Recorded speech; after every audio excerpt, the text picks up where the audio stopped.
अखिल भारतीय आदिवासी कश्यप कहार निषाद भोई कोली समन्वय समिति का 13वां अधिवेशन 2022 में नई मुंबई शहर में महाराष्ट्र राज्य में संपन्न हो रहा है। 21 और 22 ये 2 दिन इस अधिवेशन का कालखंड रहेगा। यहाँ के विधायक श्री रमेश दादा पाटिल जो राष्ट्रीय कोली महासंघ के अध्यक्ष हैं, उनके नेतृत्व में ये यहाँ पे संपन्न हो रहा है। इस शुभ घड़ी में उपस्थित माननीय श्री भगत सिंह जी कोश्यारी जो आने वाले थे, लेकिन बीमारी के कारण वो नहीं आ पा रहे।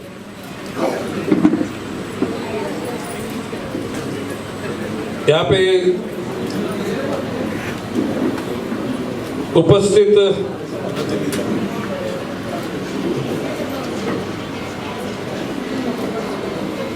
कविंदर जी गुप्ता, माजी उप मुख्यमंत्री जम्मू कश्मीर, रामकेश निषाद जल शक्ति राज्य मंत्री उत्तर प्रदेश, सीताराम जी कश्यप राज्य मंत्री, श्री राम गोपाल कश्यप राज्य मंत्री,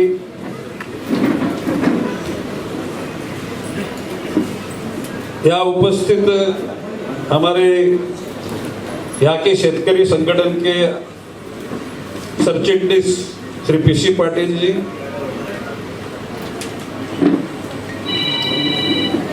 यहाँ उपस्थित हमारे नई मुंबई में रहने वाले लेकिन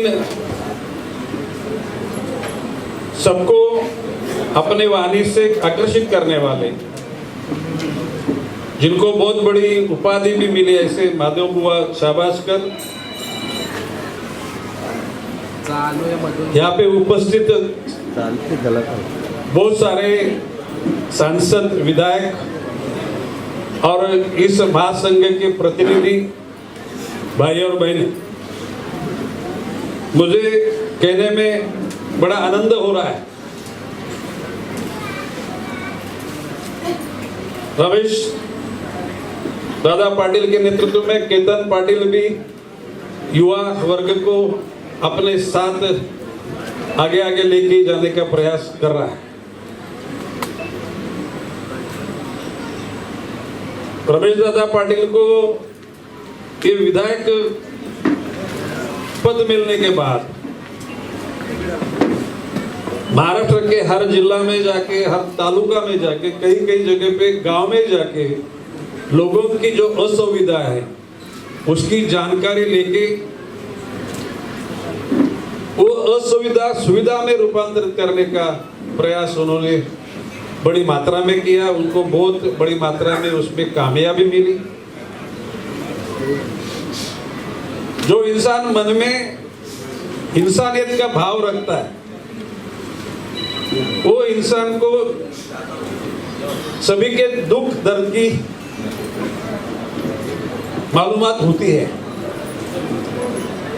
ये जो अखिल भारतीय आदिवासी कश्यप कहार निषाद भोई कोली के समन्वय समिति का जो अधिवेशन हो रहा है, सब सदस्य बहुत अलग अलग राज्यों से, अलग तालुका से, तहसील से, गांव से आए हुए हैं। पहली तो ये नई मुंबई आधुनिक शहर के तौर पे मैं आपका इस शहर में, क्योंकि इस जिला का मैं 3 बार पालक मंत्री रहा हूँ, 90 से लेके विधायक रहा हूँ, और मैं हमेशा ये कहता हूँ कि जनता का प्यार रहेगा तो सर्वसामान्य इंसान भी बहुत बड़ा बन सकता है। अपने पंतप्रधान नरेंद्र जी मोदी ने भूतकाल खंड में जिन्होंने राज्य किया, इन लोगों ने कितनी लोगों की मन की दुख धारा देखी मुझे नहीं मालूम, लेकिन जब से 2014 से मोदी साहब ने इस देश की डोर अपने हाथ में ली है, उन्होंने सोशल इंजीनियरिंग का पूरा नियोजन किया, कहाँ का कौन से धर्म के, जात के, पंथ के, वर्ण के लोग दुखी हैं, इस राष्ट्र के प्रवाह से अलग है, उसका स्टडी करने के बाद खाली स्टडी करके अहवाल लेके अपने टेबल पे नहीं रखा, तो उसके लिए उन्होंने देश के अर्थ संकल्प में सभी जाति जमाती को उनका हक मिले, उसके लिए पूरा बंदोबस्त किया। जैसे कि अगले कालखंड में 21,000 करोड़ रुपए का वो जो राशि थी, मोदी साहब के कालखंड में 78,000 करोड़ की वो राशि बन गई। इसका मतलब मोदी साहब ने दिल से इन सब लोगों का विकास करने का मन किया है। अपने देश का अमृत महोत्सव अपन मना रहे हैं और इस कालखंड में देश के हर कोने में हर तबके का समाज देश के प्रवाह में गतिमान हो जाए, उनका सामाजिक विकास हो जाए, उनका राजकीय विकास हो जाए, साथ साथ उनका आर्थिक विकास हो जाए, इसके लिए मोदी साहब ने हमेशा अपनी निगाहें उधर रखी और उसके मुताबिक हर इलाके में लोगों को मदद मिल रही है कि नहीं, उसका पूरा सारांश अपने अभ्यास में लिया। जैसे कि अभी एक महाराष्ट्र में टीवी पे जाहिरात आती है आवास योजना की, लेकिन आवास योजना की जाहिरात आती है, वो योगदान महाराष्ट्र सरकार का नहीं, वो केंद्र सरकार का है। वहां पे वो केंद्र सरकार के योगदान को याद करने का मंसूबा नहीं रख रहे, इस बात का दुख होता है। राज्य ने कुछ प्रगति की, डेफिनेटली उनकी सराहना करना अपना काम है, लेकिन जिनसे मदद मिली वो केंद्र सरकार माननीय नरेंद्र मोदी साहब का नाम का उल्लेख करने की उनको एक मन में उनको डर लगता है कि लोगों के सामने मोदी साहब को लेके जाएंगे तो फिर हमारा हिस्सा क्या रहेगा, ऐसा उनको मन में एक शक लग रहा। मोदी साहब के कालखंड में जो कोरोना का कालखंड, जो कोविड-19, वो कालखंड में मोदी साहब ने गरीब लोगों के लिए अनाज का मुफ्त बंटवारा करने का आदेश दिया और वो अभी तक कई कई इलाके में जारी है। ऐसे नेतृत्व में सही ढंग से संस्कृति का जो राम राज्य की संकल्पना थी, प्रभु रामचंद्र, प्रभु श्री कृष्ण, प्रभु भगवान गौतम बुद्ध,